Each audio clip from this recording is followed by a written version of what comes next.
서로 축복하겠습니다. 당신이 예배자입니다. 인격적 만남을 체험하는 예배자가 됩시다. 할렐루야. 오늘은 나는 예배자입니다. 네 번째 시간입니다. 오늘은 영으로 진리로 드리는 예배라는 제목으로 하나님의 말씀을 전하도록 하겠습니다. 오늘 우리에게 주신 말씀은 지난주에 나눴던 요한복음 4장 말씀 중에서 이제 19절 그 이하의 말씀입니다. 여기서 본론에 들어가기 전에 다시금 여기에 등장하는 여인, 사마리아 수가성에 살고 있었던 한 여인의 현실을 조금 더 들여다보겠습니다. 제가 신학교에 들어갈 무렵 읽었던 책 중에 이현주 목사님이 쓴 예수와 만난 사람들이라는 책이 있습니다. 이 책 안에는 책의 제목 그대로 예수님께서 직접 만났던 사람들, 몇몇 사람들에 대한 여러 스토리를 다양한 관점에서 수록해 놓았는데요. 그 중에서 수가성 여인에 관한 글 이제 아주 일부만 읽어보겠습니다. 세상이 나를 개로 여기면 나 또한 세상을 개로 여기면 그만이다. 처음에는 원망도 했고 멍에처럼 씌어진 운명의 굴레에서 벗어나 보려고 발버둥도 쳐봤지만 그럴수록 더 큰 좌절과 환멸을 맛볼 따름이었다. 나는 여자다. 사람 축에도 끼이지 못하는 여자다. 그것도 사마리아 여자다. 여자란 이방인과 죄인들이 서 있는 줄 끝에 초라하게 매달려 있는 존재다. 나의 아버지이기도 한 남자는 만족할 만큼 돈을 지불할 수 있는 다른 남자에게 나를 팔았다. 나는 그의 재산이 되었다. 밤이면 그의 정력을 받는 쓰레받기가 되었고 낮이면 힘줄이 늘어날 만큼 일을 해야 했다. 남자와 여자의 사랑이란 나에게 있어서만큼은 허위에 찬 선전일 뿐이었다. 그런 것은 옛날 이야기에나 나오는 것이었고 나의 현실에서는 꿈조차 꿔볼 수 없는 것이었다. 나를 맨 처음 소유했던 남자는 마침내 나에게서 실증을 느꼈다. 사랑하지 않는 여자한테서 도대체 무슨 매력이 풍겨나겠는가. 그래서 그는 나를 내보냈다. 아무나 이 여자를 소유해도 좋다는 쪽지인 이혼장을 한 장 붙여서. 나는 다시 다른 남자의 소유물이 되었다. 남자의 소유물이 되지 않고는 여자 혼자서 살 수 없는 세상이었다. 이렇게 해서 나는 실증난 남자들에 의하여 이리저리 굴러다녔다. 지금 함께 살고 있는 남자는 6번째 남자이다. 이렇듯 눈먼 짐승처럼 꿈틀거리며 타고난 본능에 따라 살아간다. 하지만 나에게도 참된 사랑에 대한 갈증이 있었다. 애써 그것을 숨기고 억압했었지만 그러나 어쨌든 나도 사람이었다. 그런 글입니다. 사랑하는 마주물리란 가족 여러분, 다분히 적나라한 글입니다. 그리고 이 글이 수가성 여인에 관한 모든 것이다. 결코 그런 말은 아닙니다. 하지만 나름대로 이 여인의 현실을 이해해 볼 수 있는 대목이 들어있는 것도 사실입니다. 그야말로 세상에서 버림받고 가진 상처와 고통에 찌들어 살아가던 여인 아닙니까? 따뜻한 사랑이 뭔지 제대로 느껴보지도 못한 채 그저 험악한 세월을 살았던 여인이었습니다. 이 여인이 이런 사람이라는 걸 수가성 사람들이 다 알고 있어요. 사람들은 이 여인을 조롱하고 손가락질하는 걸 예사한 일로 여겼습니다. 마음 같아서는 그놈의 손가락 확 부러뜨리고 싶었지만 차마 그럴 수 없었고요. 목구멍까지 기어 나오는 말 넘쳤지만 필요할 때마다 자신도 모르게 말문이 막혀버리고 말았습니다.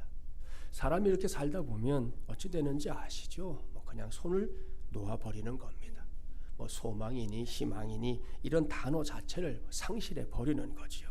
목구멍이 포도청이라고 죽지 않고 여전히 음식을 넘기고 있으니 하루하루 살 뿐입니다. 조금 전까지 야곱의 우물에 물을 기르러 오기 직전까지 이런 처지에 놓여 있었던 사람이 바로 수가성 여인인데요. 그랬던 여인이 지금 무엇을 체험하고 있습니까? 지난 주일에 말씀드린 대로 예수님과 직접적인 만남을 체험하고 있습니다. 지난 시간에 저는 그 만남이 단순하게 한 사람이 다른 한 사람을 만나는 만남, 그 정도의 의미가 아니다 말씀드렸습니다. 그 만남이 뭐라고요? 오늘도 이 시간에 우리 모두가 하나님께 올려드리고 있는 예배 그 자체였다 말씀드렸습니다. 그래서 지난 주일에는 이 예배를 가리켜 인격적인 만남이 있는 예배 이렇게 말씀을 전했던 거 기억하시죠? 여기서 오늘 주신 말씀을 이제 이어서 보겠습니다. 이쯤 되니 이 여인도 예수님과 자신의 만남이 예사롭지 않다는 걸 이제 확실하게 느끼게 됩니다. 자신의 그 타들어가는 목마름, 오늘 찬양대가 마침 또 찬양도 해주셨는데 그 영적인 목마름에 대한 해결책으로 내가 주는 물은 그 속에서 영생하도록 솟아나는 샘물이 되리라 이렇게 확실하게 말씀하시는 예수님 앞에 그녀는 무릎을 꿇었습니다. 본문 19절과 20절 말씀 함께 봉독해 볼까요? 19절과 20절입니다. 여자가 이르되 주여 내가 보니 선지자로소이다. 우리 조상들은 이 산에서 예배하였는데 당신들의 말은 예배할 곳이 예루살렘에 있다 하더이다. 사랑하는 여러분, 여기서 우리가 분명하게 알아야 할 사실이 있습니다. 그것은 수가성 여인이 자신의 실존, 그러니까 자신의 죄에 대해서 눈을 뜨게 되자 제일 먼저 관심을 두게 된 것이 예배라는 사실 말입니다. 이것은 예나 지금이나 앞으로도 똑같습니다. 그렇습니다. 진짜 은혜를 받은 인생, 진짜 깨어진 인생은 예배부터 드리려고 한다는 거지요. 특히 이 속죄라는 큰 은혜를 받은 사람은 더더욱 그렇습니다. 이것은 구약 성경에서 자주 확인할 수 있는 사실이기도 한데요. 구약 시대에 자신이 죄인임을 깨닫게 된 사람, 그의 가장 절실한 문제가 뭔지 아시죠? 가능한 한 빨리 속죄하는 것과 용서받는 것입니다. 죄를 씻는 것 말입니다. 그래야 사람이 자유로울 수 있다는 거 우리가 경험적으로 다 알고 있어요. 우리 어린 친구들 오늘 일부 때 어린아이들이 특송을 했는데요. 그 아이들도 한번 보세요. 부모에게 뭔가 잘못했을 때 아이들은 보이지 않는 밧줄에 묶여있는 듯한 경험을 어리지만 다 하게 됩니다. 아닌 척하면서 버텨보지만 그 짐이 너무 무거워서 결국에는 부모님께 자신의 모습을 있는 그대로 이렇게 말씀드리잖아요. 그러고 나면 이제 자유가 생깁니다. 하나님 앞에서도 마찬가지입니다. 구약에 나오는 이스라엘 백성들 보십시오. 그들은 자신이 죄인이라는 걸 아는 순간 제물을 들고 성전으로 찾아갔고요. 제사장을 찾아갔습니다. 왜요? 하나님 외에는 이 문제를 해결해 줄 수 있는 존재가 이 세상에 없기 때문입니다. 그렇게 찾아간 성전에서 그들은 속죄를 구하는 제사를 하나님께 올려드렸습니다. 동일한 영적인 원리가 오늘 주신 말씀에 그대로 나타납니다. 지금까지 살펴본 대로 수가성 여인 결코 자랑스럽지 못한 삶의 이력을 갖고 있었습니다. 이미 엎질러진 물이지만 그래도 어떻게든 감추고 싶었습니다. 그런 생각 때문에 사람들에게 마주치는 것조차 하지 않으려고 했던 것이죠. 사람들에게 굳이 자신의 본 모습 드러내고 싶지 않았고요. 그럴 이유도 찾지 못했습니다.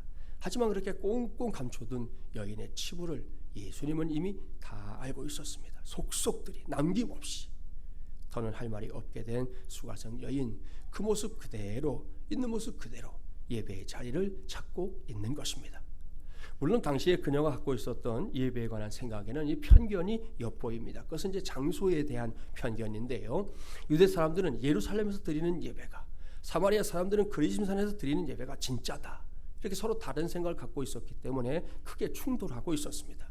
수가성 여인의 생각도 다르지 않았어요. 이에 예수님은 여인의 질문에 곧 대답하셨는데요. 본문 21절부터 24절 말씀이 예수님의 대답입니다. 저와 여러분이 한 절씩 교독해 보도록 하겠습니다. 21절 제가 먼저 봉독할게요. 예수께서 이르시되 여자여 내 말을 믿으라. 이 산에서도 말고 예루살렘에서도 말고 너희가 아버지께 예배할 때가 이르리라.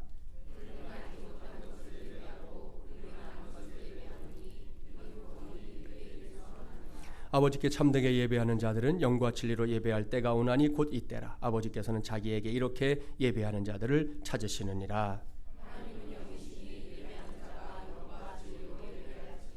아멘. 할렐루야. 이것이 예배에 대한 예수님의 직접적인 가르침이에요. 오늘은 이 말씀을 이제 뒤에서부터 해석해 보려고 하는데요. 본문 24절 말씀 너무나 다 아시죠? 하나님은 영이시니 예배하는 자가 영과 진리로 예배할지니라. 이 말씀 말입니다. 우리에게 매우 익숙한 이 말씀 때문에 오늘 전하는 말씀의 제목을 영으로 진리로 드리는 예배 이렇게 정한 건데요. 이 말씀을 토대로 이제 그 위에 있는 말씀을 해석하도록 하겠습니다. 먼저 영으로 그랬습니다. 무슨 의미일까요? 이것은 하나님의 영과 우리의 영이 서로 맞닥뜨리는, 서로 얼싸안는, 서로 부딪히는 그런 예배를 의미합니다. 이것이 예배와 관련해서 예수님께서 수가성 여인에게 제일 먼저 가르쳐 주려고 했던 사실입니다. 여러분 다 아시죠? 사람과 사람도 일단은 만나야 그 안에서 일이 일어납니다. 이게 죽이 될지 밥이 될지는 정확히 몰라요. 그래도 일단은 만나야 한다는 거죠. 서로 멀리 떨어져 있어서는 그래가지고서는 아무런 일도 일어나지 않습니다. 서로 무관심한 대상이 되어갈 뿐이죠.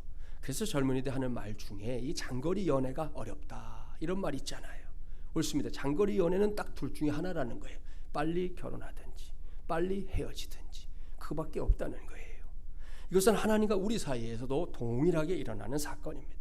예배는 이 시간처럼 하나님을 예배하는 이 시간은 무조건 그러니까 뭐 다른 이유, 다른 설명 다 필요 없어요. 무조건 하나님의 영과 나의 영이 서로 맞닥뜨리는 시간 되어야만 할 줄 믿습니다. 서로 얼싸안는 시간이, 서로 부딪히는 시간이 되어야 한단 말입니다.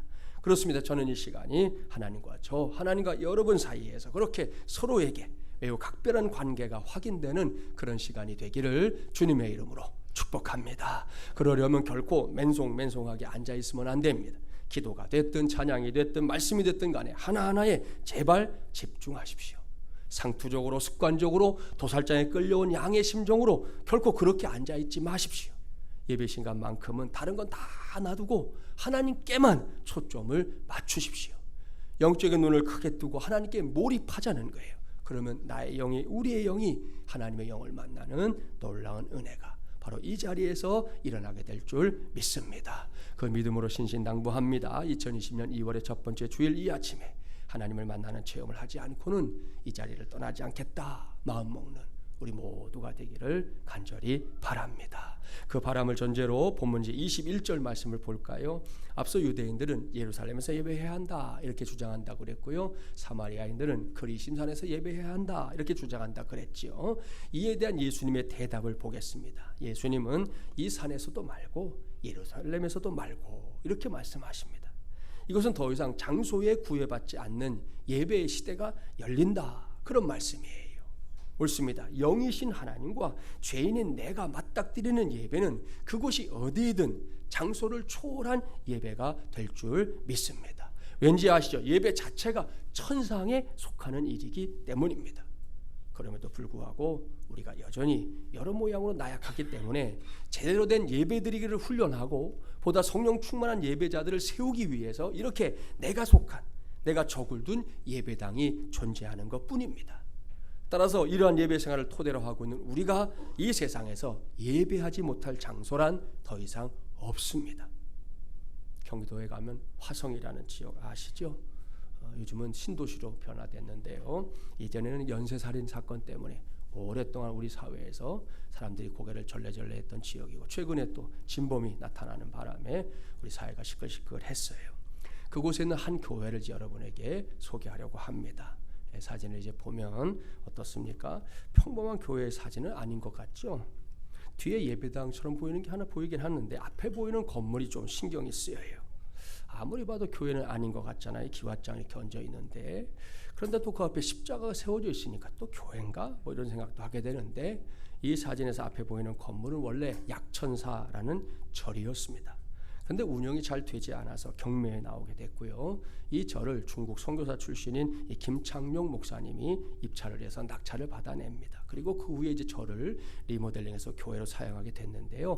이 교회 이름이 뭐냐? 하나님이 디자인하신 교회입니다. 우리 교회도 노회에 처음에 이제 가입하러 가가지고 이제 정치부 만나거든요. 그분들이 왜 이렇게 교회 이름이 기냐는 거예요. 좀 떼자는 거예요. 뭘 좀 떼고서 하면 안 되냐고. 안 된다. 그래서 이제 했지만 이 교회는 더 심하죠. 하나님이 디자인하신 교회.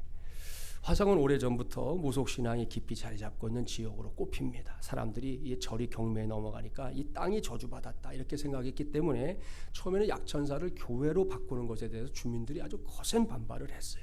근데 김 목사님이 40일 금식 기도까지 하면서 이제 교회를 리모델링 했는데요. 그 와중에 낯을 들고 찾아와서 뭐 다 죽이겠다고 덤벼든 그런 주민도 있었습니다. 목사님은 오히려 그들을 위해 중보기도 하며 각종 신상을 모셨던 이곳이 주님을 예배하는 교회로 바뀌기를 더 간절히 기도했습니다. 그뿐이 아닙니다. 연꽃을 띄웠던 연못은 이제 아이들을 위한 수영장으로 바꾸었고요. 주민들이 생산한 농산물 대신 팔아주며 직접적인 도움을 주는 실천도 아끼지 않았습니다. 그 일환으로 이제 주민을 위한 도로 건설을 위해서 교회 부지의 상당 부분을 도로로 이렇게 무상으로 내주기도 했어요. 이런 노력 끝에 지금은 하나님이 디자인하신 교회가 완전히 이 지역의 명소처럼 자리를 잡았습니다. 지역 행사와 축제에 빠지는 일이 없고요. 교회가 위치한 곳이 이렇게 제가 그 내비게이션으로 찾아보니까 산속에 이렇게 들어가요. 외진 산속이에요. 근데도 지나가는 성도들이 소문을 듣고 이 교회를 와서 본다고 그러니까 저도 한번 기회가 되면 가봐야겠다 생각합니다. 지금은 1년 예산이 한 6억 정도 되는 나름대로 건실한 교회가 되었습니다. 사찰이었던 예배당은 현재 이제 치유와 회복 수양관으로 사용되고 있고요. 이 본당 건물은 이 수양관 뒤쪽에 새롭게 건축해서 사용하고 있는 중이랍니다. 모든 영광을 하나님께 돌립니다. 유사한 일이 우리 교회에서도 일어났어요. 제가 장신대에서 선교학 박사과정 공부할 때 우리 교단 대목격인 이광순 교수님이 공부하는 목사님들에게 이 김창룡 목사님이 하신 것처럼 목사님들 혹시 기회가 되거든 저를 교회로 바꾸는 목회를 해보시오 이렇게 얘기를 하셨거든요. 그렇게는 못했지만 작년에 우리 교회는 담배 냄새로 찌들었던 PC방을 이렇게 교회로 바꾸는 건 해냈습니다. 이건 역시 하나님이 행하신 일인 줄 믿습니다. 사랑하는 여러분 보십시오. 우리가 하나님을 예배하지 못할 장소란 이 세상 천지 어디에도 없습니다. 물론 뭐 사찰이 예배당이 되는 거, PC방이 예배당이 되는 거 흔하게 일어나는 일은 아닙니다. 제가 여기서 이러한 사례를 여러분에게 소개하는 건 영으로 드려지는 우리의 예배와 관련해서 이런 역사도 얼마든지 가능하다. 이걸 여러분에게 알려드리는 거예요. 그런가 하면 제가 청년사회 갈 때 중국 천진이라는 지역에 단기 선교를 간 적이 있었는데요. 그때나 지금이나 공안들이 제일 신경 쓰여요. 그냥 중국 사람들은 별로 신경 안 쓰지 모르겠지만 이제 선교팀들은 항상 신경이 쓰이는데 한 조선족 가정교회에 우리 팀이 가서 방문해서 함께 예배하기로 하고 선교사님 따라 이제 움직이는데 아까 캄보디아 팀처럼 이렇게 뭐 차 타고 이렇게 움직이는 게 아니에요.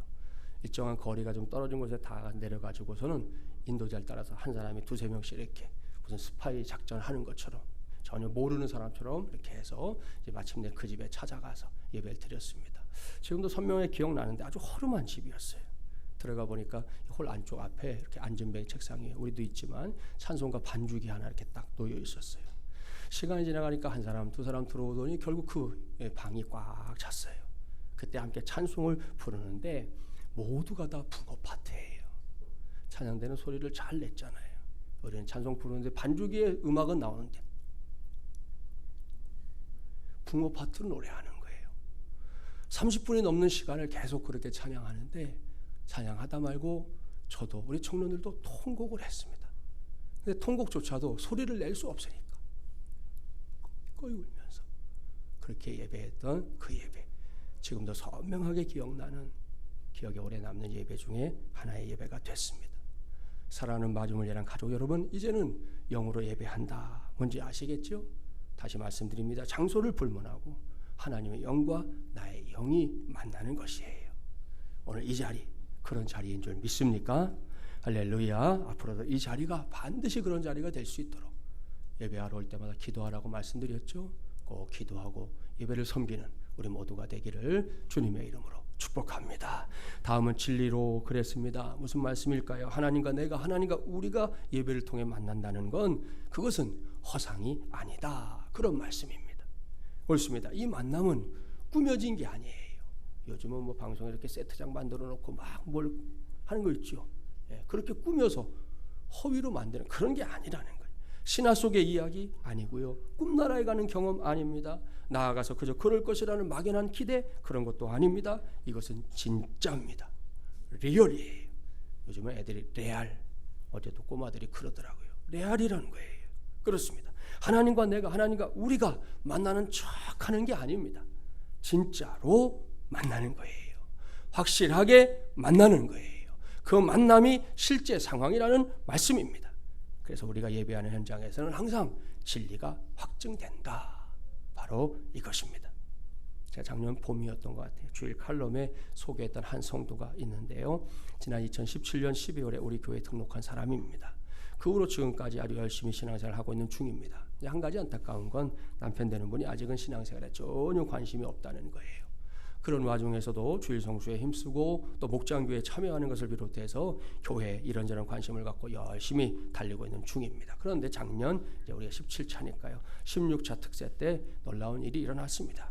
3월 6일 첫날 참석하고 난 다음에 자신을 우리 교회로 인도한 인도자에게 자신이 난생 처음 새벽기도에 참석했는데 너무 좋았다 그랬습니다. 그러면서 이번 특세를 꼭 완주하고 싶다고 그래서 남편에게 아예 허락까지 받았다는 거예요. 그 다짐대로 첫 특세 40일을 훌륭하게 완주했습니다. 그뿐이 아닙니다. 제게 기도카드 그분도 제출했는데 거기에는 남편의 구원이 넘버원의 기도 제목으로 적혀 있었습니다.